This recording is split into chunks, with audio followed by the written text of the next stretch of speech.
No, no, no nos moverán. No, no, no nos moverán como un árbol firme junto al río. No nos moverán. Unidos en la lucha, no nos moverán. Unidos en la lucha, no nos moverán como un árbol firme en la ribera. No nos moverán. Ninguna tejana no nos moverá, aunque sea la... Bienvenidos a Santa Fe. Bienvenidos a nuestro capital, México. This is our city. This is our state. This is really the best thing I've seen since this legislative session started.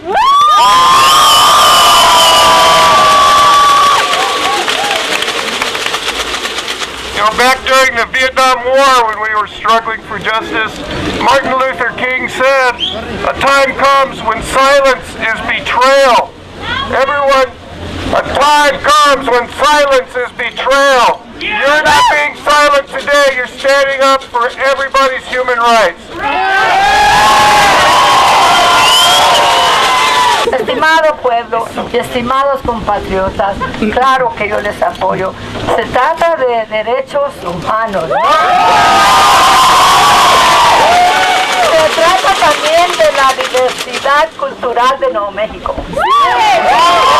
Nosotros somos una gran parte porque ya somos muchos.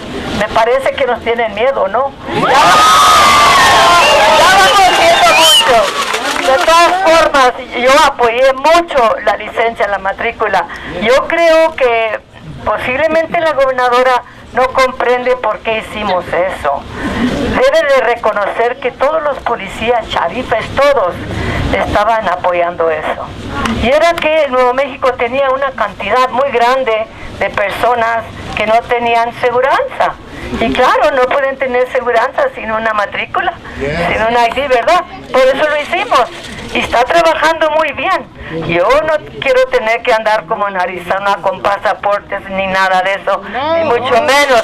Hay que seguir peleando por los derechos humanos de toda nuestra gente. We need to change the terminology from criminal to economic, political, or victim of violence refugee. We need to end the rhetoric and the politics. My brothers and sisters, this is about people.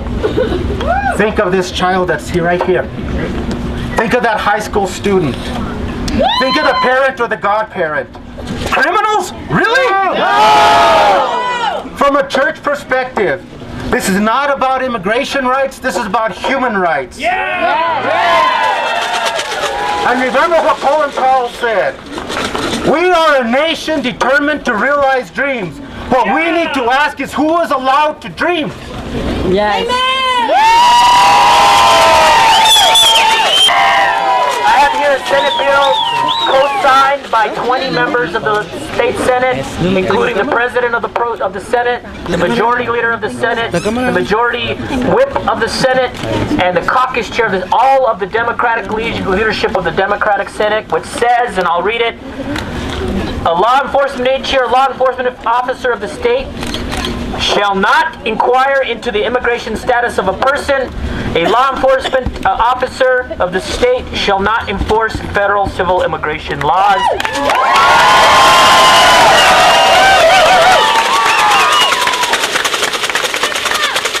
We don't have the number yet because I just introduced it about 15 minutes ago, and so all it does is it really tries to address through legislation very directly this misguided executive order. She controls the state police and they have to do what she says. This is legislation. So if we can get this passed, which if you see the number of signatures, we should be able to get it out of the Senate. I hope that we will be able to get it out of the House as well.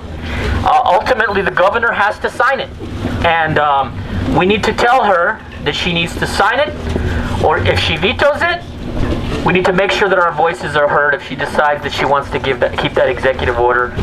We have to say this is wrong.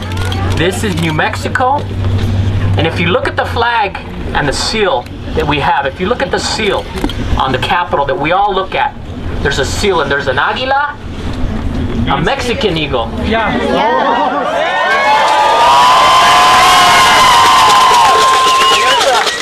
there's another eagle that represents New Mexico. A lot of people a lot of people who aren't familiar with our history forget that we share a history, we share a heritage, we share values.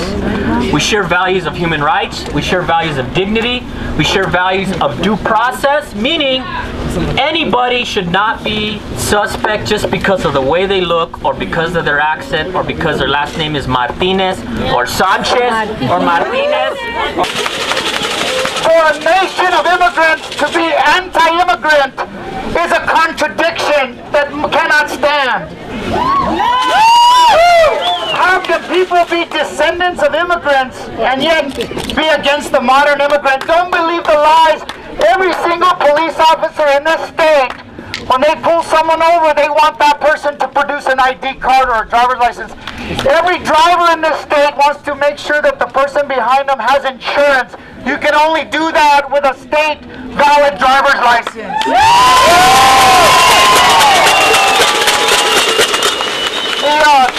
As you know, the history of our nation has had its turns against immigrant communities. There is a direct tie between an economic crisis and anti-immigrant sentiments. And when we get out of this economic crisis and we look back, we need to hope that our neighbors and our state will stand strong against the tide and will stand for immigrant communities who come to this nation to live the dream just like everyone else. I'll keep this short. There is a wonderful dicho from North America. Un dicho de los norteamericanos que dice, if it ain't broke, don't fix it. That's Our laws, the driver's license law for immigrants and the scholarship law for immigrant youth who graduate from our high schools, aren't broke, they're working really well. My name is State Senator Tim Keller, and I represent the International District in Albuquerque.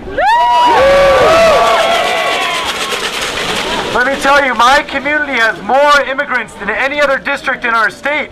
And that's why what we're here today to talk about is so important for my constituents. Let me tell you something. A lot of people have told me, they said, why do you care about immigration? Why do you care about immigrants' rights? Because those people don't vote. And I said, because it doesn't matter. I took an oath to uphold the Constitution and to support everyone in my district.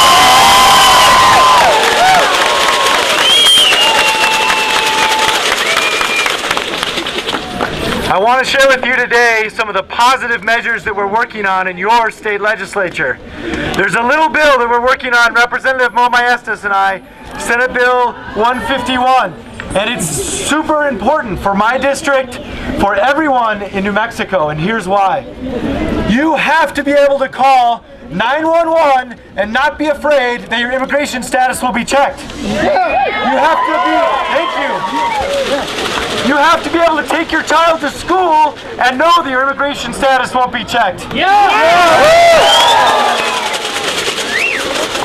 You've got to be able to take your children to the hospital or to a health clinic and know that your immigration status won't be checked.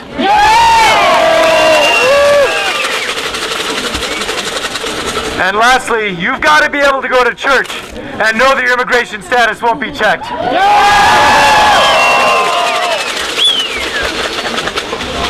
The other aspect of this important public policy is around victim and witness protection. And we all know in our communities, regardless of who lives there, the most important thing for emergency responders is to respond to the emergency.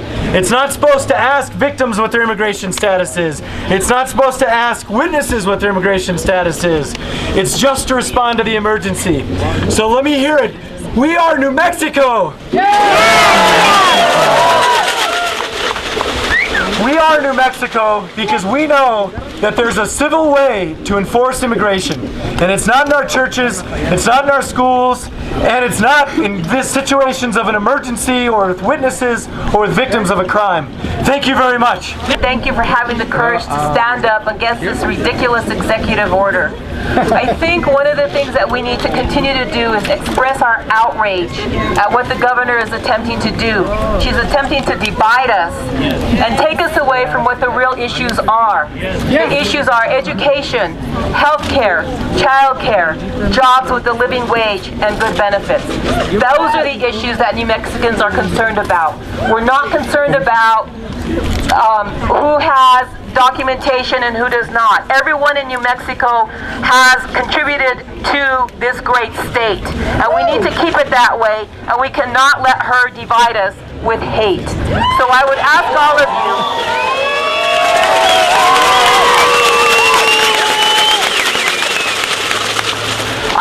all of you, continue to show your courage. One of my colleagues mentioned some of the hateful emails that we're getting, but you know what? They're few in comparison to all of the folks that are out here today to voice their opposition to what the governor has done. So our message needs to be, Governor Martinez, let's get back to what the people of the state of New Mexico need. We don't need hate. My name is Samantha Montaño, and I am a youth with the Southwest Organizing Project. As a young person, we face so many barriers to succeed.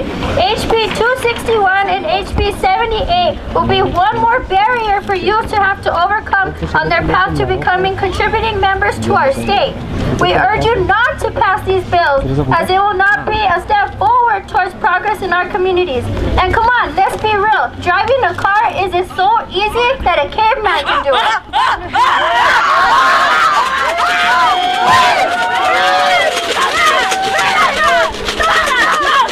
Why are you chasing me, son? You witch! You witch! Why witch? Why? You in that wheel! You drive wheel! You don't have Social Security! I don't drive wheel! Sana, wait! You have it wrong, Sana! You have it wrong! I am not a witch! A wheel is a step towards progress! I am only doing what's best for the community. By forcing me to have a Social Security, you are taking me a step backward! We are not in the caveman era anymore! Woo!